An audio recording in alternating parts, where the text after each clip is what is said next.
Every one welcome to എഡ്യൂകാരൻ്റെ weekly current affair സെഷനിലേക്ക് എല്ലാവർക്കും സ്വാഗതം.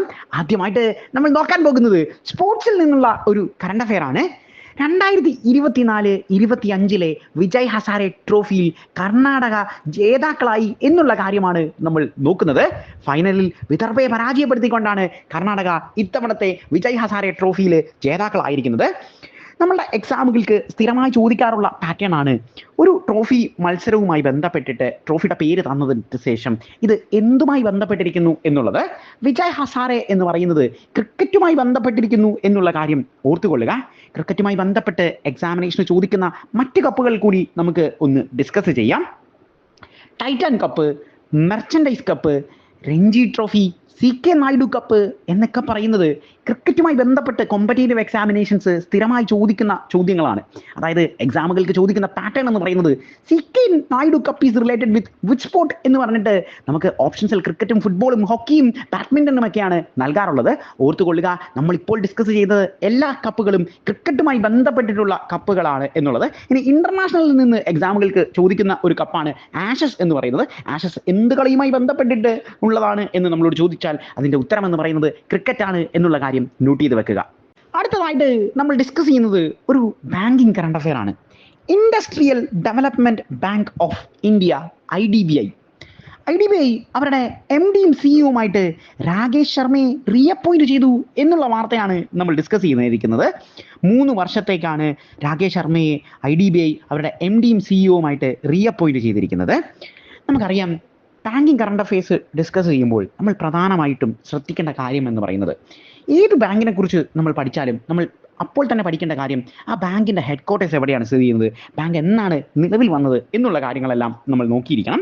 സോ നമ്മളുടെ IDBIയുടെ ഹെഡ് ക്വാർട്ടേഴ്സ് സ്ഥിതി ചെയ്യുന്നത് മറ്റെല്ലാ ബാങ്കുകളെ പോലെ തന്നെ മഹാരാഷ്ട്ര ക്യാപിറ്റലായ മുംബൈയിലാണ്. മുംബൈയുടെ പ്രത്യേകത നമുക്കറിയാം, ഇന്ത്യയുടെ ഫിനാൻഷ്യൽ ക്യാപിറ്റലാണ്. അതുകൊണ്ടാണ് ഇന്ത്യയിലെ മെജോറിറ്റി ബാങ്കുകളുടെ ഹെഡ് ക്വാർട്ടേഴ്സ് സ്ഥിതി ചെയ്യുന്നതും മുംബൈയിൽ തന്നെയാണ്. മുംബൈയിൽ മറ്റൊരു ബാങ്ക് കൂടിയുണ്ട്, നമുക്ക് പ്രധാനപ്പെട്ട ബാങ്ക്, അതായത് banks of bank, central bank എന്നൊക്കെ അറിയപ്പെടുന്ന നമ്മുടെ റിസർവ് ബാങ്ക് ഓഫ് ഇന്ത്യ, RBIയുടെ ഹെഡ് ക്വാർട്ടേഴ്സ് സ്ഥിതി ചെയ്യുന്നതും മുംബൈയിൽ തന്നെയാണ്. ഇനി നമ്മളുടെ IDBI നിലവിൽ വരുന്ന വർഷം എന്ന് പറയുന്നത് 1964 ജൂലൈ 1 എന്നുള്ള കാര്യം കൂടി നോട്ട് ചെയ്ത് വെക്കുക. അടുത്തതായിട്ട് നമ്മൾ ഡിസ്കസ് ചെയ്യാൻ പോകുന്നത് ഒരു ബർത്ത്ഡേയെ കുറിച്ചാണ്. ജാനുവരി 28 ബർത്ത്ഡേ ആഘോഷിക്കുന്ന രാജാ രാമണ്ണ. ഈ ജാനുവരി 28 പ്രത്യേകത, രാജാ രാമണ്ണയുടെ 100ാമത്തെ ജന്മവാർഷികമാണ് നമ്മൾ ആചരിക്കുന്നത്. അതായത് അദ്ദേഹം ജനിച്ചത് 1925 ജാനുവരി 28 ഇനി ആരാണ് രാജാ രാമണ്ണ? രാജാ രാമണ്ണ എന്ന് പറയുന്നത് ഇന്ത്യയുടെ അണുബോംബിൻ്റെ പിതാവ് എന്നറിയപ്പെടുന്നത് രാജാ രാമണ്ണയാണ്. നമുക്കറിയാം, നമ്മളുടെ ആദ്യത്തെ ന്യൂക്ലിയർ എക്സ്പെരിമെൻ്റ് 1974 ഇന്ദിരാഗാന്ധിയുടെ കാലഘട്ടത്തിലാണ് ആദ്യത്തെ ന്യൂക്ലിയർ എക്സ്പെരിമെൻ്റ് നമ്മൾ നടത്തുന്നത്. രാജസ്ഥാനിലെ പൊക്രാനിലായിരുന്നു ഈ ന്യൂക്ലിയർ എക്സ്പെരിമെൻ്റ്. എക്സാമുകൾക്ക് സ്ഥിരമായി ചോദിക്കുന്ന ഒരു ചോദ്യ പാറ്റേൺ എന്ന് പറയുന്നത്, ഈ ന്യൂക്ലിയർ എക്സ്പെരിമെൻറ്റിന് നമ്മൾ നൽകിയ പേരെന്താണ് എന്നൊക്കെ നമ്മളോട് ചോദിക്കാറുണ്ട്. സ്മൈലിംഗ് ബുദ്ധ എന്നുള്ളതായിരുന്നു നമ്മളതിന് നൽകിയ കോഡ് എന്ന് പറയുന്നത്. ബുദ്ധൻ ചിരിക്കുന്നു. 1975 രാജ്യം പത്മവിഭൂഷൺ നൽകി രാജാ രാമണ്ണയെ ആദരിച്ചു എന്നുള്ള കാര്യം കൂടി നോട്ട് ചെയ്ത് വെക്കുക. അടുത്തതായിട്ട് നമ്മൾ ഡിസ്കസ് ചെയ്യാൻ പോകുന്നത് ബാങ്കിങ് മേഖലയുമായി ബന്ധപ്പെട്ടിട്ടുള്ള ഒരു അവാർഡാണ്. നമ്മളുടെ 19ാമത്തെ IBA ബാങ്കിങ് ടെക്നോളജി കോൺഫറൻസ് 2023. ഈ IBA ബാങ്കിങ് ടെക്നോളജി കോൺഫറൻസിൽ 7 അവാർഡുകളുമായിട്ട് സിറ്റി യൂണിയൻ ബാങ്കാണ് 1ാമത്തെ പൊസിഷനിലേക്ക് എത്തിയിരിക്കുന്നത്. നമുക്കറിയാം, സിറ്റി യൂണിയൻ ബാങ്കിൻ്റെ ഹെഡ് ക്വാർട്ടേഴ്സ് സ്ഥിതി ചെയ്യുന്നത് തമിഴ്നാട്ടിലെ കുംഭകോണത്താണ്. 1904 നമ്മളുടെ സിറ്റി യൂണിയൻ ബാങ്ക് എസ്റ്റാബ്ലിഷ്ഡ് ആകുന്നത് എന്നുള്ള കാര്യം ഓർത്തുകൊള്ളുക. നിലവിലെ CEO എന്ന് പറയുന്നത് ഡോക്ടർ N കാമക്കൊടിയാണ്. ഇനി നമ്മളുടെ ഈ അവാർഡുമായി ബന്ധപ്പെട്ടിട്ടുള്ള ഡീറ്റെയിൽസ് നോക്കുകയാണെങ്കിൽ, ഇന്ത്യൻ ബാങ്കിങ് അസോസിയേഷനാണ് ഈ പറയുന്ന അവാർഡ് ഏർപ്പാടാക്കിയിരിക്കുന്നത്. ഇവരുടെ ഹെഡ് ക്വാർട്ടേഴ്സ് എന്ന് പറയുന്നത് മുംബൈയിലാണ്. ഈ അവാർഡ് നൽകുന്നത് റിസർവ് ബാങ്ക് ഓഫ് ഇന്ത്യയുടെ ഇപ്പോഴത്തെ ഡെപ്യൂട്ടി ഗവർണറായ T റാബി ശങ്കർ ആണ് എന്നുള്ള കാര്യം ഓർത്തുകൊള്ളുക. 1946 ഇന്ത്യൻ ബാങ്ക്സ് അസോസിയേഷൻ നിലവിൽ വരുന്നത്. നമ്മൾ ഓൾറെഡി പറഞ്ഞു, ഹെഡ് ക്വാർട്ടേഴ്സ് സ്ഥിതി ചെയ്യുന്നത് മുംബൈയിലാണ് എന്നുള്ളത്. അന്നത്തെ RBIയുടെ ഡെപ്യൂട്ടി ഗവർണർ എന്ന് പറയുന്നത് സ്വാമിനാഥൻ ജനകിരമൺ ആണ് എന്നുള്ള കാര്യം കൂടി നോട്ട് ചെയ്ത് വെക്കുക. അടുത്തതായിട്ട് നമ്മൾ ഡിസ്കസ് ചെയ്യാൻ പോകുന്നത് ലോകത്തിൽ ഏറ്റവും കൂടുതൽ കോഫി പ്രൊഡ്യൂസ് ചെയ്യുന്ന രാജ്യത്തെക്കുറിച്ചാണ്. 2023-24 സാമ്പത്തിക വർഷത്തിൽ ലോകത്തിൽ ഏറ്റവും കൂടുതൽ കാപ്പി ഉൽപ്പാദിപ്പിക്കുന്ന രാജ്യം എന്ന് പറയുന്ന സ്ഥാനം കിട്ടിയിരിക്കുന്നത് ബ്രസീലിനാണ് എന്നുള്ള കാര്യം ഓർത്തുകൊള്ളുക. സെക്കൻഡ് പൊസിഷനിൽ എത്തിയിരിക്കുന്നത് വിയറ്റ്നാമും തേർഡ് പൊസിഷനിൽ എത്തിയിരിക്കുന്നത് കൊളംബിയയുമാണ്. ഇനി എല്ലായ്പ്പോഴും നമ്മൾ ഇൻഡെക്സുകളെ കുറിച്ച് ഡിസ്കസ് ചെയ്യുമ്പോൾ സ്ഥിരമായി പറയുന്ന ഒരു പാറ്റേൺ ആണ് ഇന്ത്യയുടെ പൊസിഷൻ എത്രയാണ് എന്നുള്ള കാര്യം നോക്കണം. കോഫി പ്രൊഡക്ഷനിൽ ഇന്ത്യയുടെ പൊസിഷൻ എന്ന് പറയുന്നത് 7ാമത്തെ പൊസിഷനാണ് എന്നുള്ള കാര്യം ഓർത്തുകൊള്ളുക. അതുപോലെ തന്നെ ഇന്ത്യയിൽ ഏറ്റവും കൂടുതൽ കോഫി പ്രൊഡ്യൂസ് ചെയ്യുന്ന സ്ഥലം എന്ന് പറയുന്നത് നമ്മളുടെ സിറ്റി ഓഫ് ഓപ്പർച്യൂണിറ്റീസ് എന്നറിയപ്പെടുന്ന ബംഗളൂരു ആണ് എന്നുള്ള കാര്യം ഓർത്തുകൊള്ളുക. കർണാടകയുടെ ക്യാപിറ്റൽ കൂടിയാണ് ബംഗളൂരു. അപ്പോൾ ഇന്ത്യയിൽ ഏറ്റവും കൂടുതൽ കോഫി പ്രൊഡ്യൂസ് ചെയ്യുന്ന സ്റ്റേറ്റ് ഏതാണ് എന്ന് ചോദിച്ചു കഴിഞ്ഞാൽ അത് കർണാടകയാണ്. ഇനി അതുപോലെ തന്നെ ഇന്ത്യയിൽ ഏറ്റവും കൂടുതൽ ചായ പ്രൊഡ്യൂസ് ചെയ്യുന്ന അല്ലെങ്കിൽ ഇന്ത്യയിൽ ഏറ്റവും കൂടുതൽ ടീ പ്രൊഡ്യൂസ് ചെയ്യുന്ന സ്റ്റേറ്റ് ഏതാണ് എന്ന് ചോദിച്ചു കഴിഞ്ഞാൽ അത് ആസാം ആണ് എന്നുള്ള കാര്യം കൂടി ഓർത്തുകൊള്ളുക. അടുത്തതായിട്ട് നമ്മൾ ഡിസ്കസ് ചെയ്യാൻ പോകുന്നത് സ്കീമുമായി ബന്ധപ്പെട്ടിട്ടുള്ള ഒരു കറണ്ട് അഫെയർ ആണ്. എക്സാമുകൾക്ക് അടുത്ത പ്രധാനപ്പെട്ട ഒരു ടോപ്പിക്കായിട്ട് നമ്മൾ നോക്കുന്ന ഒരു പാറ്റേൺ ആണ് സ്കീമുകൾ എന്ന് പറയുന്നത്. ഇത്തവണ നമ്മൾ ഡിസ്കസ് ചെയ്യുന്നത് ബേട്ടി ബച്ചാവോ ബേട്ടി പഠാവോ എന്ന് പറയുന്ന സ്കീമാണ്. 2015 ഈ ബേട്ടി ബച്ചാവോ ബേട്ടി പഠാവോ എന്ന് പറയുന്ന സ്കീം നമ്മൾ ഇൻട്രൊഡ്യൂസ് ചെയ്യുന്നത്. 2015 ജാനുവരി 22. ഇപ്പോൾ നമ്മൾ അതിനെക്കുറിച്ച് ഡിസ്കസ് ചെയ്യാനുള്ള കാരണം എന്ന് പറയുന്നത് 2025 ജാനുവരി 22 ആയപ്പോഴേക്കും അത് 10 വർഷമായി. അതുകൊണ്ട് ഈ വർഷത്തെ എക്സാമുകൾക്ക് നമുക്ക് ചോദിക്കാൻ സാധ്യതയുള്ള ഒരു സ്കീമാണ് ഈ ബേട്ടി ബച്ചാവോ ബേട്ടി പഠാവോ എന്നുള്ള കാര്യം. പെൺകുട്ടികളുടെ സുരക്ഷിതത്വത്തിനും സംരക്ഷണവും വിദ്യാഭ്യാസവും ഉറപ്പുവരുത്തുക എന്ന ലക്ഷ്യത്തോടു കൂടി സെൻട്രൽ ഗവൺമെന്റ് ഇൻട്രൊഡ്യൂസ് ചെയ്ത ഒരു സ്കീമായിരുന്നു. നമ്മളുടെ ഹരിയാനയിലെ പാനിപ്പട്ടിലാണ് ഈ സ്കീം ആദ്യമായി സ്റ്റാർട്ട് ചെയ്ത് ഉദ്ഘാടനം ചെയ്യുന്നത് മറ്റാരുമല്ലായിരുന്നു, അന്നത്തെ നമ്മളുടെ ഇന്ത്യയുടെ പ്രധാനമന്ത്രി ആയിരുന്ന, ഇപ്പോഴും ഇന്ത്യയുടെ പ്രധാനമന്ത്രിയായ നമ്മളുടെ നരേന്ദ്ര ദാമോദർദാസ് മോഡി ആയിരുന്നു ഇത് ഇൻട്രൊഡ്യൂസ് ചെയ്തത് എന്നുള്ള കാര്യം കൂടി ഓർത്തുകൊള്ളുക. അതുപോലെ തന്നെ നമ്മൾ പ്രധാനമായിട്ടും നോക്കേണ്ട ഒന്നാണ് നമ്മളുടെ വിമൻ മിനിസ്റ്റർ ആരാണ് എന്നുള്ളത്. വിമൻ ആൻഡ് ചൈൽഡിന്റെ ഇപ്പോഴത്തെ മിനിസ്റ്റർ എന്ന് പറയുന്നത് അന്നപൂർണ ദേവിയാണ് എന്നുള്ള കാര്യം കൂടി നോട്ട് ചെയ്ത് വെക്കുക. അതുപോലെ 12ാമത്തെ 5 ഇയർ പ്ലാനുമായി ബന്ധപ്പെട്ടിട്ട് കൂടിയാണ് ഈ ബേട്ടി ബച്ചാവോ ബേട്ടി പഠാവോ എന്ന് പറയുന്ന സ്കീം നമ്മൾ ഇൻട്രൊഡ്യൂസ് ചെയ്യുന്നത് എന്നുള്ള കാര്യം കൂടി നോട്ട് ചെയ്ത് വെക്കുക. അടുത്തതായിട്ട് നമ്മൾ ഡിസ്കസ് ചെയ്യാൻ പോകുന്നത് ജാനുവരി 25 പ്രത്യേകതയെക്കുറിച്ചാണ്. നമുക്കറിയാം ജാനുവരി 25 എന്ന് പറയുന്നത് ഇന്ത്യയിൽ വോട്ടേഴ്സ് ഡേ ആയിട്ട് നമ്മൾ ആഘോഷിക്കുന്ന ഒരു ദിവസമാണ്. 1950 ജാനുവരി 25 ഇന്ത്യയുടെ ഇലക്ഷൻ കമ്മീഷൻ നിലവിൽ വന്നത്. അതായത് 2025 ജാനുവരി 25 നമ്മൾ ആഘോഷിച്ചത് ഇന്ത്യയുടെ ഇലക്ഷൻ കമ്മീഷൻ രൂപീകരിച്ചിട്ട് 25 വർഷം പൂർത്തീകരിച്ചു എന്നുള്ള ഒരു പ്രത്യേകത ഈ വർഷത്തെ ജാനുവരി 25 ഉണ്ടായിരുന്നു. ഇന്ത്യയുടെ ഇലക്ഷൻ കമ്മീഷൻ എന്ന് പറയുന്നത് ഇന്ത്യയിലെ ഒരു കോൺസ്റ്റിറ്റ്യൂഷണൽ ബോഡിയാണ്. നമ്മൾ കറണ്ട് അഫെയർ സെഷനിൽ സ്ഥിരമായി ഡിസ്കസ് ചെയ്യുന്ന ഒന്നാണ് ഈ കോൺസ്റ്റിറ്റ്യൂഷണൽ ബോഡിയും സ്റ്റാറ്റ്യൂട്ടറി ബോഡിയും തമ്മിലുള്ള വ്യത്യാസം എന്താണ് എന്നുള്ളത്. ഒരു സ്റ്റാറ്റ്യൂട്ട്, ഒരു നിയമം വഴി നിലവിൽ വരുന്ന സ്ഥാപനങ്ങളെ നമ്മൾ വിളിക്കുന്ന പേരാണ് സ്റ്റാറ്റ്യൂട്ടറി ബോഡി എന്ന് പറയുന്നത്. Security exchange board of India, SEBI എന്നൊക്കെ പറയുന്നത് ഇന്ത്യയിലെ ഒരു സ്റ്റാറ്റ്യൂട്ടറി ബോഡിയാണ്. എന്നാൽ ഇലക്ഷൻ കമ്മീഷൻ എന്ന് പറയുന്നത് ഇന്ത്യയിലെ ഒരു ഭരണഘടനാ പദവിയാണ്, ഒരു കോൺസ്റ്റിറ്റ്യൂഷണൽ ബോഡിയാണ്. അതായത് ഇന്ത്യയുടെ കോൺസ്റ്റിറ്റ്യൂഷനിൽ പറഞ്ഞിരിക്കുന്ന ഒന്നാണ് ഈ ഇന്ത്യക്ക് ഇലക്ഷൻ കമ്മീഷൻ വേണം എന്ന് പറയുന്നത്. ആർട്ടിക്കിൾ 324 നമ്മൾ ഇലക്ഷൻ കമ്മീഷനെ കുറിച്ച് ഡിസ്കസ് ചെയ്യുന്നത്. എക്സാമുകൾക്ക് സ്ഥിരമായി ചോദിക്കാറുള്ളതാണ് ഏത് ആർട്ടിക്കിളാണ് ഇലക്ഷൻ കമ്മീഷനെ കുറിച്ച് ഡിസ്കസ് ചെയ്യുന്നത് എന്നുള്ളത്. അത് ആർട്ടിക്കിൾ 324 എന്നുള്ള കാര്യം ഓർത്തുകൊള്ളുക.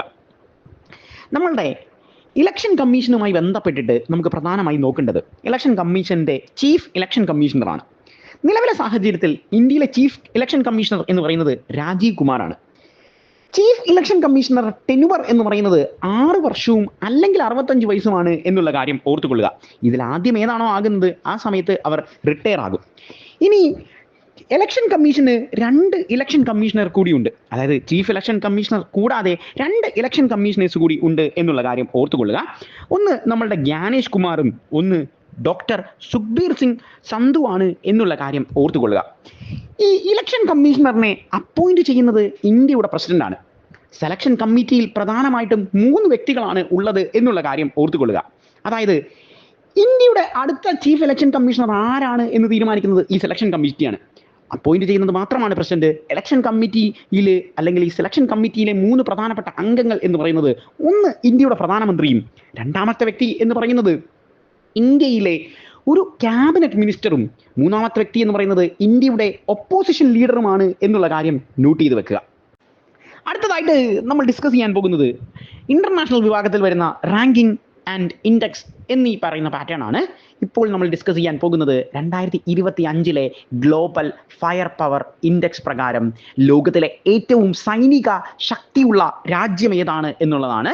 ലോകത്തിലെ ഏറ്റവും സൈനിക ശക്തിയുള്ള രാജ്യം എന്ന് പറയുന്നത് യുണൈറ്റഡ് സ്റ്റേറ്റ്സ് ഓഫ് അമേരിക്കയാണ് എന്നുള്ള കാര്യം നോട്ട് ചെയ്ത് വെക്കുക. നമുക്കറിയാം യുണൈറ്റഡ് സ്റ്റേറ്റ്സ് ഓഫ് അമേരിക്കയുടെ ക്യാപിറ്റൽ എന്ന് പറയുന്നത് വാഷിംഗ്ടൺ ആണ്. യുടെ കറൻസി എന്ന് പറയുന്നത് ഡോളറാണ് എന്നുള്ള കാര്യം നോട്ട് ചെയ്ത് വെക്കുക. യുടെ പുതിയ പ്രസിഡന്റ് ആയിട്ട് ഡൊണാൾഡ് ട്രംപിനെ തിരഞ്ഞെടുത്ത കാര്യം നമ്മൾ കറണ്ട് അഫയർ സെഷനുകളിൽ ഡിസ്കസ് ചെയ്തതാണ്. ഡൊണാൾഡ് ട്രംപ് റിപ്പബ്ലിക്കൻ പാർട്ടിക്കാരനാണ് എന്നുള്ള കാര്യം കൂടി നോട്ട് ചെയ്ത് വെക്കുക. സെക്കൻഡ് പൊസിഷനിലേക്ക് എത്തിയിരിക്കുന്നത് റഷ്യയാണ്. തേർഡ് പൊസിഷനിലേക്ക് എത്തിയിരിക്കുന്നത് ചൈനയാണ് എന്നുള്ള കാര്യം കൂടി ഓർത്തുകൊള്ളുക. നമുക്കറിയാം റഷ്യയുടെ പ്രസിഡന്റ് എന്ന് പറയുന്നത് വ്ളാഡിമിർ പുടിനാണ്. റഷ്യയുടെ ക്യാപിറ്റൽ എന്ന് പറയുന്നത് നമ്മളുടെ മോസ്കോ ആണ് എന്നുള്ള കാര്യം നോട്ട് ചെയ്ത് വെക്കുക. അതുപോലെ തേർഡ് പൊസിഷനിൽ എത്തിയിരിക്കുന്ന ചൈനയുടെ പ്രസിഡന്റ് എന്ന് പറയുന്നത് ഷീ ജിൻ പിങ് ആണ്. ചൈനയുടെ ക്യാപിറ്റൽ എന്ന് പറയുന്നത് സിറ്റി ഓഫ് സൈക്കിൾസ് എന്നറിയപ്പെടുന്നത് ബെയ്ജിംഗ് ആണ് എന്നുള്ള കാര്യം കൂടി നോട്ട് ചെയ്ത് വെക്കുക.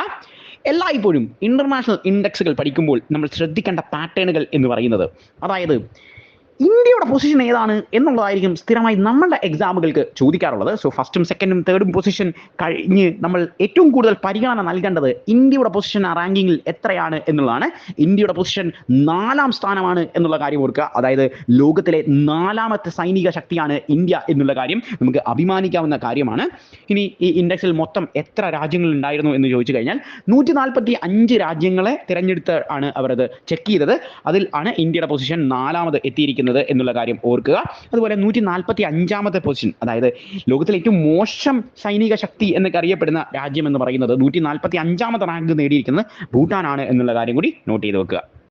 അടുത്തതായിട്ട് നമ്മൾ ഡിസ്കസ് ചെയ്യാൻ പോകുന്നത് പെൺകുട്ടികളുടെ വിവാഹപ്രായം 9 കുറച്ച ഭേദഗതിക്ക് പാർലമെന്റ് അംഗീകാരം നൽകിയ രാജ്യം ഏതാണ് എന്നുള്ള കാര്യമാണ് നമ്മൾ ഡിസ്കസ് ചെയ്യുന്നത്. ഈ രാജ്യത്തിന്റെ പേര് എന്ന് പറയുന്നത് ഇറാഖ് ആണ് എന്നുള്ള കാര്യം ഓർത്തുകൊള്ളുക. അതായത് ഇറാഖിൽ ഇനി മുതൽ പെൺകുട്ടികളുടെ വിവാഹപ്രായം എന്ന് പറയുന്നത് 9 വയസ്സാണ് എന്നുള്ള കാര്യം ഓർത്തുകൊള്ളുക. ഇറാഖിന്റെ ക്യാപിറ്റൽ എന്ന് പറയുന്നത് ബാഗ്ദാദ് ആണ്. ഇറാഖിന്റെ കറൻസി എന്ന് പറയുന്നത് ഇറാഖി ദിനാറാണ് എന്നുള്ള കാര്യം കൂടി നോട്ട് ചെയ്ത് വെക്കുക. നമുക്കറിയാം നമ്മളുടെ ഇന്ത്യയിൽ പെൺകുട്ടികളുടെ വിവാഹപ്രായം എന്ന് പറയുന്നത് 18 വയസ്സും ആൺകുട്ടികളുടെ വിവാഹപ്രായം എന്ന് പറയുന്നത് 21 വയസ്സുമാണ് എന്നുള്ള കാര്യം കൂടി ഓർത്തുകൊള്ളുക.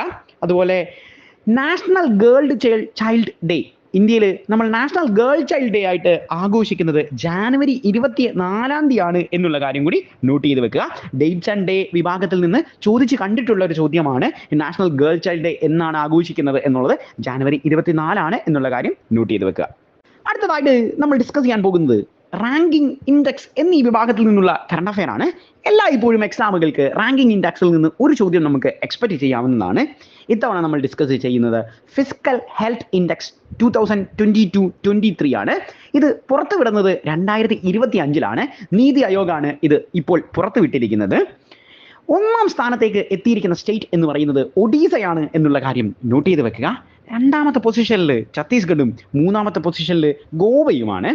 നമുക്ക് എളുപ്പത്തിൽ ഓർത്തിരിക്കാം. ഓടിക്കഴിഞ്ഞാൽ നമുക്ക് നല്ല ഹെൽത്ത് കിട്ടും എന്നുള്ള രീതിയിൽ നമുക്ക് ഓർത്തിരിക്കാൻ സാധിക്കും. കാരണം ഒരുപാട് സ്റ്റേറ്റുകളെ കുറിച്ച് പഠിക്കുമ്പോൾ നമ്മൾ മറന്നു പോകും എക്സാമിനേഷന്. സോ ഓടിക്കഴിഞ്ഞാൽ നല്ല ഹെൽത്ത് കിട്ടും. സോ ഹെൽത്ത് ഇൻഡെക്സിൽ ഫസ്റ്റ് പൊസിഷൻ കിട്ടിയിരിക്കുന്നത് ഒഡീസയാണ് എന്നുള്ള കാര്യം നോട്ട് ചെയ്യുക. ഒഡീസയുടെ ക്യാപിറ്റൽ എന്ന് പറയുന്നത് ഭുവനേശ്വർ ആണ്.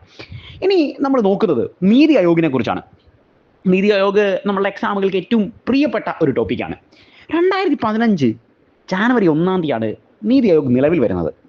അതുവരെ പ്ലാനിംഗ് കമ്മീഷൻ എന്ന് പറയുന്ന ഒരു പ്രൊസീജിയർ ആയിരുന്നു ഇന്ത്യയിൽ ഉണ്ടായിരുന്നത്. ഈ പ്ലാനിംഗ് കമ്മീഷനെ റീപ്ലേസ് ചെയ്തുകൊണ്ടാണ് നീതി ആയോഗ് നിലവിൽ വരുന്നത്. നീതി ആയോഗിന്റെ ചെയർമാൻ എന്ന് പറയുന്നത് എല്ലാ കാലഘട്ടത്തിലും ഇന്ത്യയുടെ പ്രധാനമന്ത്രിയാണ്.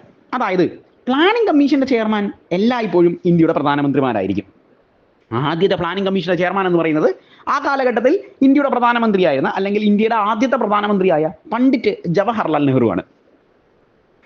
നിലവിലെ സാഹചര്യത്തിൽ നീതി ആയോഗിന്റെ ചെയർമാൻ പദവി അലങ്കരിക്കുന്നത് ഇന്ത്യയുടെ ഇപ്പോഴത്തെ പ്രധാനമന്ത്രിയായ നരേന്ദ്രമോദിയാണ്. ഇനി നീതി ആയോഗിന്റെ ആദ്യത്തെ ചെയർമാൻ ആരാണ് എന്ന് ചോദിച്ചു കഴിഞ്ഞാൽ അതും നരേന്ദ്രമോദിയാണ്. കാരണം 2015 ആണ് നീതി ആയോഗ് വരുന്നത്. പ്ലാനിംഗ് കമ്മീഷൻ റീപ്ലേസ് ചെയ്ത് നീതി ആയോഗ് വരുന്നത് എന്നുള്ള കാര്യം നമ്മൾ ഡിസ്കസ് ചെയ്തു. ആ സമയത്ത് ഇന്ത്യയുടെ പ്രധാനമന്ത്രി പദവി അലങ്കരിച്ചുകൊണ്ടിരുന്നത് നരേന്ദ്രനാഥ് ദാസ് മോഡി ആയതുകൊണ്ട് അദ്ദേഹമാണ് നീതി ആയോഗിൻ്റെ ആദ്യത്തെ ചെയർമാനും ഇപ്പോഴത്തെ ചെയർമാനും എന്നുള്ള കാര്യം നോട്ട് ചെയ്ത് വെക്കുക.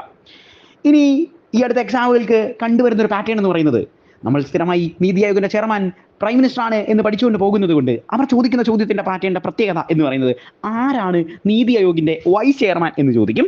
നീതി ആയോഗിൻ്റെ വൈസ് ചെയർമാൻ എന്ന് പറയുന്നത് സുമൻ ബെറിയാണ് എന്നുള്ള കാര്യം ഓർത്തുകൊള്ളുക. അതുപോലെ നീതി ആയോഗിൻ്റെ CEO എന്ന് പറയുന്നത് BVR സുബ്രഹ്മണ്യമാണ് എന്നുള്ള കാര്യം കൂടി നോട്ട് ചെയ്ത് വെക്കുക. അടുത്തതായിട്ട് നമ്മൾ ഡിസ്കസ് ചെയ്യാൻ പോകുന്നത് ഒരു പുസ്തകവുമായി ബന്ധപ്പെട്ടിട്ടുള്ള കറണ്ട് അഫെയർ ആണ്. Indian renaissance the Moody decade എന്ന് പറയുന്ന പുസ്തകമാണ്. ഇതൊരു ഉപന്യാസ കളക്ഷനാണ് എന്നുള്ള കാര്യം നോട്ട് ചെയ്ത് വെക്കുക. ഈ Indian renaissance the Moody decade എന്ന് പറയുന്ന പുസ്തകം എഡിറ്റ് ചെയ്തിരിക്കുന്നത് ഐശ്വര്യ പണ്ഡിറ്റ് ആണ് എന്നുള്ള കാര്യം നോട്ട് ചെയ്ത് വെക്കുക. ഈ പുസ്തകം പ്രകാശനം ചെയ്തത് ഇന്ത്യയുടെ ആഭ്യന്തരമന്ത്രി, ഇന്ത്യയുടെ ഹോം അഫയേഴ്സ് മിനിസ്റ്ററായ അമിത്ഷായാണ് എന്നുള്ള കാര്യം കൂടി നോട്ട് ചെയ്ത് വെക്കുക. അടുത്തതായിട്ട് നമ്മൾ ഡിസ്കസ് ചെയ്യാൻ പോകുന്നത് ഒരു ആർട്ടിഫിഷ്യൽ സണ്ണിനെ കുറിച്ചാണ്. നമ്മൾ LKG മുതൽ പഠിക്കുന്നതാണ് sun rises in the east എന്നുള്ളത്. ഈ ആർട്ടിഫിഷ്യൽ സണ്ണിൻ്റെ പേരും ഈസ്റ്റ് എന്നുള്ളതാണ് എന്നുള്ള കാര്യം നോട്ട് ചെയ്ത് വെക്കുക. 100 മില്യൺ ഡിഗ്രി സെൽഷ്യസ് താപനിലയിൽ 17 മിനിറ്റോളം കത്തിജ്വലിച്ച് ലോക റെക്കോർഡ് നേടിക്കൊണ്ടാണ് ഈസ്റ്റ് എന്ന് പറയുന്ന ചൈനയുടെ ഈ കൃത്രിമ സൂര്യൻ റെക്കോർഡ് ഇട്ടിരിക്കുന്നത്. ഈസ്റ്റിൻ്റെ ഫുൾ ഫോം എന്താണ് എന്ന് എക്സാമിനേഷന് ചോദിക്കാൻ സാധ്യതയുള്ളതാണ്. ഈസ്റ്റിൻ്റെ ഫുൾ ഫോം എന്ന് പറയുന്നത് എക്സ്പെരിമെൻ്റൽ അഡ്വാൻസ്ഡ് സൂപ്പർ കണ്ടക്ടിങ് ടോക്കാമാക് എന്നാണ് എന്നുള്ള കാര്യം കൂടി നോട്ട് ചെയ്ത് വെക്കുക. അടുത്തതായിട്ട് നമ്മൾ ഡിസ്കസ് ചെയ്യാൻ പോകുന്ന അന്താരാഷ്ട്ര ബഹിരാകാശ നിലയത്തിലേക്ക് പോകുന്ന ആദ്യത്തെ ഇന്ത്യക്കാരനുമായി ബന്ധപ്പെട്ടിട്ടുള്ള കറണ്ട് അഫെയർ ആണ്. അദ്ദേഹത്തിൻ്റെ പേര് എന്ന് പറയുന്നത് ശുഭാംശു ശുക്ലയാണ് എന്നുള്ള കാര്യം നോട്ട് ചെയ്ത് വെക്കുക. നമുക്കറിയാം ആരാണ് ഈ ശുഭാംശു ശുക്ല എന്ന് പറയുന്നത്. നമ്മളുടെ ഇന്ത്യയുടെ ഏറ്റവും ഡ്രീം പ്രൊജക്റ്റാണ് ഗഗൻയാൻ. ഗഗൻയാനിലേക്ക് തിരഞ്ഞെടുക്കപ്പെട്ട വ്യക്തി കൂടിയായിരുന്നു ശുഭാംശു ശുക്ല. ഇന്ത്യയുടെ എയർഫോഴ്സ് പൈലറ്റ് ആയിരുന്നു ശുഭാംശു ശുക്ല. നമ്മളുടെ ആക്സിയോൺ 4ൻ്റെ പൈലറ്റ് കൂടിയാണ് ശുഭാംശു ശുക്ല എന്നുള്ള കാര്യം ഓർത്തുകൊള്ളുക. ആക്സിയോൺ എന്ന് പറയുന്നത് ഇന്ത്യയും നമ്മളുടെ അമേരിക്കൻ സ്പേസ് ഏജൻസിയുമായ നാസയും കൂടി സംയുക്തമായി നടത്തുന്ന ഒരു പ്രോഗ്രാമാണ് ഈ ആക്സിയോൺ 4 എന്നുള്ള കാര്യം നോട്ട് ചെയ്ത് വെക്കുക. ആക്സിയോൺ 4ൻ്റെ ഭാഗമായിട്ടാണ് അന്താരാഷ്ട്ര ബഹിരാകാശ നിലയത്തിലേക്ക് ശുഭാംശു ശുക്ല എത്തുന്നത് എന്നുള്ള കാര്യം കൂടി നോട്ട് ചെയ്ത് വെക്കുക. അടുത്തതായിട്ട് നമ്മൾ ഡിസ്കസ് ചെയ്യുന്നത് ബുക്സ് ആൻഡ് ഓതേഴ്സ് എന്ന് പറയുന്ന വിഭാഗത്തിൽ നിന്നുള്ള ഒരു കറണ്ട് അഫെയർ ആണ്. This is N international book. ഈ ബുക്കിൻ്റെ പേര് എന്ന് പറയുന്നത് A different kind of power. A different kind of power എന്ന ഓർമ്മക്കുറിപ്പ് എഴുതിയത് ജസീൻഡ ആഡൻ ആണ്. നമുക്കറിയാം ആരാണ് ഈ ജസീൻഡ ആഡൻ എന്ന് പറയുന്നത്. ന്യൂസിലാൻഡിൻ്റെ 40ാമത്തെ പ്രധാനമന്ത്രിയാണ് ജസീൻഡ ആഡൻ. ന്യൂസിലാൻഡിൻ്റെ മുൻ പ്രധാനമന്ത്രിയാണ്. അതായത് 2023 ജസീൻഡ രാജിവെച്ചിട്ടുണ്ടായിരുന്നു എന്നുള്ള കാര്യം ഓർത്തുകൊള്ളുക. ജസീൻഡയുടെ പുതിയ ബുക്കാണ് A different kind of power എന്ന് പറയുന്നത്. നമ്മളുടെ ന്യൂസിലാൻഡിൻ്റെ കറൻസി എന്ന് പറയുന്നത് ന്യൂസിലാൻഡ് ഡോളറാണ്. ന്യൂസിലാൻഡിൻ്റെ ക്യാപിറ്റൽ എന്ന് പറയുന്നത് വെല്ലിംഗ്ടൺ ആണ് എന്നുള്ള കാര്യം കൂടി നോട്ട് ചെയ്ത് വെക്കുക. അടുത്തതായിട്ട് നമ്മൾ ഡിസ്കസ് ചെയ്യുന്നത് സ്പോർട്സിൽ നിന്നുള്ളൊരു കറണ്ട് അഫെയർ ആണ്. നമ്മളുടെ എക്സാമുകൾക്ക് ഏറ്റവും പ്രാധാന്യം നൽകേണ്ട ഒരു മേഖലയാണ് ഈ സ്പോർട്സ് എന്ന് പറയുന്നത്. ഇത്തവണ നമ്മൾ ഡിസ്കസ് ചെയ്യുന്നത് ഇന്ത്യയുടെ നാഷണൽ ഗെയിംസുമായി ബന്ധപ്പെട്ടിട്ടുള്ള കറണ്ട് അഫെയർസ് ആണ്. 38ാമത്തെ ദേശീയ ഗെയിംസ് ആണ് നമ്മൾ ഇത്തവണ കൊണ്ടാടിയത്. ഇത് ഉദ്ഘാടനം ചെയ്തത് നമ്മുടെ ഇന്ത്യയുടെ പ്രധാനമന്ത്രിയായ നരേന്ദ്ര ദാമോദർ ദാസ് മോഡിയാണ് എന്നുള്ള കാര്യം ഓർത്തുകൊള്ളുക. ഇത്തവണത്തെ ദേശീയ ഗെയിംസ് നടന്നത് നമ്മളുടെ ഉത്തരാഖണ്ഡിലാണ്. നമുക്കറിയാം ഉത്തരാഖണ്ഡിൻ്റെ ചീഫ് മിനിസ്റ്റർ എന്ന് പറയുന്നത് പുഷ്കർ സിംഗ് ധമിയാണ്. ഇനി ഉത്തരാഖണ്ഡിൻ്റെ ക്യാപിറ്റൽ എന്ന് പറയുന്നത് ഡെറാഡൂൺ ആണ് എന്നുള്ള കാര്യം ഓർത്തുകൊള്ളുക. ഇനി ദേശീയ ഗെയിംസിനെ കുറിച്ച് ഡീറ്റെയിൽ ആയിട്ട് നോക്കുകയാണെങ്കിൽ സാധാരണഗതിയിൽ നമ്മളുടെ ചോദ്യങ്ങൾ കാണാറുള്ളത് മസ്കോട്ട് എന്താണ് എന്നുള്ളതാണ്. സോ ഇത്തവണത്തെ നമ്മളുടെ ദേശീയ ഗെയിംസിൻ്റെ മസ്കോട്ട് എന്ന് പറയുന്നത് മൗലിയാണ് എന്നുള്ള കാര്യം ഓർത്തുകൊള്ളുക. ഈ മൗലി എന്ന് പറയുന്നത് ഉത്തരാഖണ്ഡിൻ്റെ സ്റ്റേറ്റ് ബേർഡ് കൂടിയാണ് എന്നുള്ള കാര്യം നോട്ട് ചെയ്ത് വെക്കുക. ഇനി നമ്മളുടെ നാഷണൽ ഗെയിംസിൽ നമ്മൾ ടോർച്ച് ആയിട്ട് നടന്നത്, അതായത് ദീപശിഖയാണ് നമ്മൾ ടോർച്ച് എന്ന് പറയുന്നത്. ഇംഗ്ലീഷിൽ ക്വസ്റ്റ്യൻ വരുമ്പോൾ ടോർച്ച് എന്നായിരിക്കും നമ്മളോട് ചോദ്യം വയ്ക്കുന്നത്. അപ്പോൾ ദീപശിഖ ഇത്തവണ നമ്മൾ പേര് നൽകിയിട്ടുണ്ടായിരുന്നു. ഈ ദീപശിഖയ്ക്ക് നമ്മൾ നൽകിയ പേര് എന്ന് പറയുന്നത് തേജസ്വിനി ആയിരുന്നു എന്നുള്ള കാര്യം ഓർത്തുകൊള്ളുക. ഇനി ഈ ദീപശിഖ ആരാണ് ദീപശിഖ വഹിച്ച് നടന്നത് എന്ന് നമ്മളോട് എക്സാമിനേഷന് ചോദിക്കാറുണ്ട്. അത് നമ്മുടെ ലക്ഷ്യ സെൻ ആണ് എന്നുള്ള കാര്യം നോട്ട് ചെയ്ത് വെക്കുക. ഇനി ചോദ്യ പാറ്റേണുകൾ കോമ്പറ്റേറ്റീവ് എക്സാം ആയതുകൊണ്ട് പല രീതിയിൽ നമ്മളോട് ചോദിക്കാം. അപ്പം ഇങ്ങനെയും ഒരു ചോദ്യം നമുക്ക് പ്രതീക്ഷിക്കാം. അതായത് ലക്ഷ്യ സെൻ ഇന്ത്യയുടെ ഏത് മത്സരവുമായി ബന്ധപ്പെട്ടിരിക്കുന്നു എന്നും ചോദിക്കും. ലക്ഷ്യ സെൻ ഇന്ത്യയുടെ ബാഡ്മിൻ്റൺ പ്ലെയർ ആണ് എന്നുള്ള കാര്യം കൂടി നോട്ട് ചെയ്ത് വെക്കുക. അതുപോലെ തന്നെ നമ്മളുടെ സ്പോർട്സ് മിനിസ്റ്റർ എന്ന് പറയുന്നത്, ക്യാബിനറ്റ് മിനിസ്റ്റേഴ്സ് എല്ലാം നമ്മൾ നോക്കേണ്ടതാണ്. അപ്പം നമ്മളിപ്പം ദേശീയ ഗെയിംസ് ഡിസ്കസ് ചെയ്യുന്നത് കൊണ്ട് നമുക്ക് സ്പോർട്സ് മിനിസ്റ്ററെ കൂടി നോക്കാം. സ്പോർട്സ് മിനിസ്റ്റർ എന്ന് പറയുന്നത് മൻസുഖ് മണ്ഡാവിയാണ്. ഇനി അതുപോലെ തന്നെ ഇന്ത്യൻ ഒളിമ്പിക് അസോസിയേഷൻ്റെ പ്രസിഡന്റ് എന്ന് പറയുന്നത് മലയാളി കൂടിയായ PT ഉഷയാണ് എന്നുള്ള കാര്യം കൂടി നോട്ട് ചെയ്ത് വെക്കുക. അടുത്തതായിട്ട് നമ്മൾ ഡിസ്കസ് ചെയ്യാൻ പോകുന്നത് 2025 ഖേലോ ഇന്ത്യൻ വിന്റർ ഗെയിംസിൻ്റെ മെഡൽ പട്ടികയാണ്. മെഡൽ പട്ടികയിൽ ഒന്നാമത്തെ പൊസിഷനിൽ എത്തിയിരിക്കുന്നത് ലഡാക്കാണ്. നമുക്കറിയാം ഇന്ത്യയിലെ ഒരു യൂണിയൻ ടെറിട്ടറിയാണ് ലഡാക്ക്. 28 സ്റ്റേറ്റുകളും 8 യൂണിയൻ ടെറിട്ടറികളുമാണ് ഇന്ത്യക്കുള്ളത്. ഇതിൽ തന്നെ ഏറ്റവും വലിയ യൂണിയൻ ടെറിട്ടറി ഏതാണ് എന്ന് ചോദിച്ചാലും അതിൻ്റെ ഉത്തരം ലഡാക്ക് തന്നെയാണ് എന്നുള്ള കാര്യം ഓർത്തുകൊള്ളുക. ലഡാക്കിൻ്റെ ക്യാപിറ്റൽ എന്ന് പറയുന്നത് ലേ ആണ്. ഈ ലേയിലും ഗുൽമാർഗിലും വെച്ചായിരുന്നു ഇത്തവണത്തെ ഖേലോ ഇന്ത്യൻസിൻ്റെ വിന്റർ ഗെയിം നടന്നത് എന്നുള്ള കാര്യം കൂടി നോട്ട് ചെയ്ത് വെക്കുക. രണ്ടാമത്തെ പൊസിഷനിലേക്ക് എത്തിയിരിക്കുന്നത് തമിഴ്നാടും മൂന്നാമത്തെ പൊസിഷനിലേക്ക് എത്തിയിരിക്കുന്നത് മഹാരാഷ്ട്രയാണ് എന്നുള്ള കാര്യം കൂടി നോട്ട് ചെയ്ത് വെക്കുക. അടുത്തതായിട്ട് നമ്മൾ ഡിസ്കസ് ചെയ്യാൻ പോകുന്നത് നമ്മുടെ രാജ്യത്തിൻ്റെ റിപ്പബ്ലിക് ഡേയുമായി ബന്ധപ്പെട്ടിട്ടുള്ള കറണ്ട് അഫെയർ ആണ്. നമുക്കറിയാം 1950 ജാനുവരി 26 ഇന്ത്യ റിപ്പബ്ലിക് ആയത്. ഇത്തവണ നമ്മൾ അതിൻ്റെ 76ാമത്തെ റിപ്പബ്ലിക് ദിനവും 75ാമത്തെ വാർഷികവുമാണ് ആചരിച്ചത്. സ്ഥിരമായി എക്സാമുകൾക്ക് ചോദ്യങ്ങൾ ചോദിക്കാറുള്ളത് റിപ്പബ്ലിക് ഡേയിൽ ആരായിരുന്നു ഇന്ത്യയിലെ വിശിഷ്ട അതിഥി എന്ന് നമ്മളോട് എക്സാമിനേഷന് ചോദിക്കാറുള്ളതാണ്. ഇത്തവണത്തെ നമ്മളുടെ റിപ്പബ്ലിക് ഡേയുടെ വിശിഷ്ട അതിഥി എന്ന് പറയുന്നത് ഇന്തോനേഷ്യയുടെ പ്രസിഡന്റ് ആണ്. പ്രബവോ സുബൈന്തോ ആണ് നമ്മളുടെ ഇന്തോനേഷ്യൻ പ്രസിഡന്റ് എന്നുള്ള കാര്യം ഓർത്തുകൊള്ളുക. നമുക്കറിയാം ഇന്തോനേഷ്യയുടെ ക്യാപിറ്റൽ എന്ന് പറയുന്നത് ജക്കാർത്തയാണ്. ഇനി റിപ്പബ്ലിക് ഡേയുമായി ബന്ധപ്പെട്ടിട്ട് അടുത്ത ചോദ്യ പാറ്റേണുകൾ വരാറുള്ളത് എന്ന് പറയുന്നത് നമുക്കറിയാം റിപ്പബ്ലിക് ഡേയിൽ ടാബ്ലോകൾ സാധാരണഗതിയിൽ സിറ്റി ഓഫ് റാലീസ് എന്നറിയപ്പെടുന്ന ഡൽഹിയിൽ ഒരുക്കാറുണ്ട്. ഇതിൽ ഫസ്റ്റ് പൊസിഷനിൽ എത്തിയിരിക്കുന്ന ടാബ്ലോ ഏതാണ് എന്നും എക്സാമുകൾക്ക് ചോദിക്കാറുണ്ട്. ഇത്തവണ ഫസ്റ്റ് പൊസിഷനിൽ എത്തിയിരിക്കുന്നത് ഇന്ത്യയിലെ ഏറ്റവും പോപ്പുലേറ്റഡ് സ്റ്റേറ്റ് ആയ നമ്മളുടെ ഉത്തർപ്രദേശിനാണ് ടാബ്ലോയ്ക്ക് ഫസ്റ്റ് കിട്ടിയിരിക്കുന്നത് എന്നുള്ള കാര്യം ഓർത്തുകൊള്ളുക.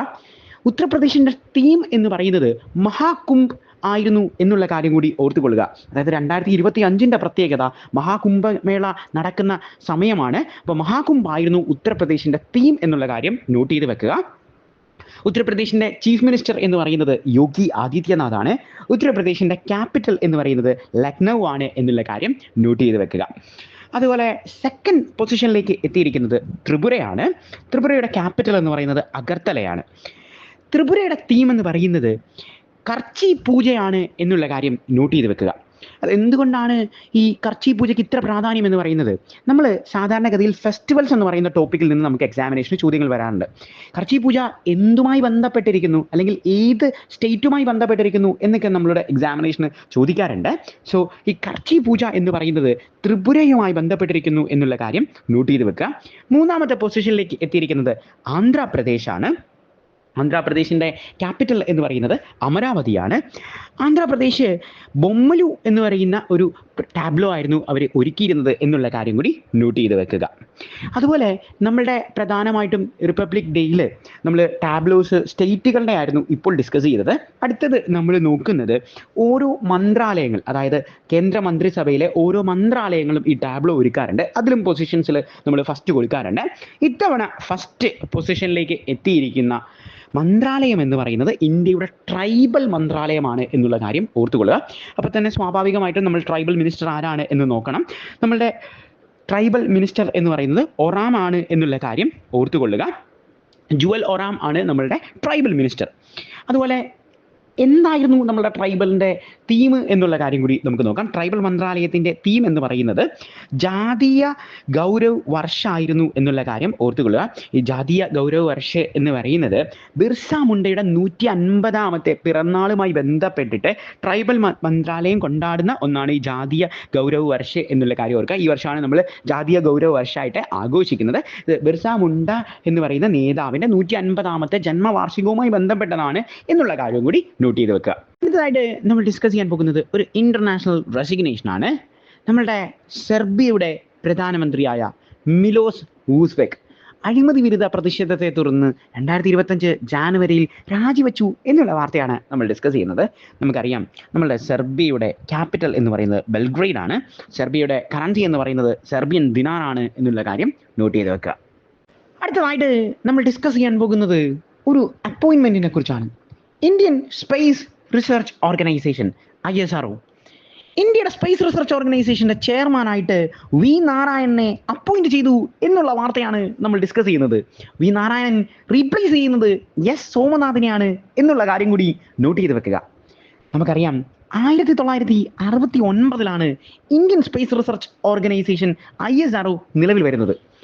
ISROയുടെ ഹെഡ്ക്വാർട്ടേഴ്സ് എന്ന് പറയുന്നത് സ്പേസ് സിറ്റി എന്നറിയപ്പെടുന്ന ബംഗളൂരുവിലാണ് എന്നുള്ള കാര്യം കൂടി നോട്ട് ചെയ്ത് വെക്കുക. ISROയുടെ ആദ്യത്തെ ചെയർമാൻ എന്ന് പറയുന്നത് വിക്രം സാരാഭായി ആണ്. സാധാരണഗതിയിൽ എക്സാമിനേഷന് നമ്മളോട് ചോദിച്ചു കണ്ടിട്ടുള്ള ഒരു ചോദ്യ പാറ്റേൺ എന്ന് പറയുന്നത് what is the chronological order of V Narayanan among the chairmans of ISRO? ISROയുടെ എത്രാമത്തെ ചെയർമാൻ പദവി അലങ്കരിച്ചുകൊണ്ടാണ് വി നാരായണൻ എത്തിയിരിക്കുന്നത് എന്നുള്ള കാര്യം നമ്മളോട് ചോദിക്കും. 11ാമത്തെ ISROയുടെ ചെയർമാനായിട്ടാണ് വി നാരായണൻ ISROയുടെ ചെയർമാൻ പദവി അലങ്കരിക്കുന്നത് എന്നുള്ള കാര്യം കൂടി നോട്ട് ചെയ്ത് വെക്കുക. അവസാനമായിട്ട് നമ്മൾ ഡിസ്കസ് ചെയ്യാൻ പോകുന്നത് യൂണിഫോം സിവിൽ കോഡിനെ കുറിച്ചാണ്. നമുക്കറിയാം ഇന്ത്യയുടെ ഡയറക്റ്റീവ് പ്രിൻസിപ്പിൾസിൽ ആർട്ടിക്കിൾ 44 ഭരണഘടനയിൽ യൂണിഫോം സിവിൽ കോഡിനെ കുറിച്ച് പറയുന്നത്. യൂണിഫോം സിവിൽ കോഡ് നടപ്പിലാക്കുന്ന ആദ്യത്തെ സംസ്ഥാനം എന്ന് പറയുന്ന പേര് നൽകിയിരിക്കുന്നത് നമ്മളുടെ ഉത്തരാഖണ്ഡിനാണ് എന്നുള്ള കാര്യം ഓർത്തുകൊള്ളുക. 2025 January 27 Uttarakhand uniform civil code നടപ്പിലാക്കിയത് എന്നുള്ള കാര്യം കൂടി നോട്ട് ചെയ്ത് വെക്കുക. ഇതോടുകൂടി എഡു കർണന്റെ വീക്ക്ലി കറണ്ട് അഫയർ സെഷൻ അവസാനിക്കുന്നു. Thank you.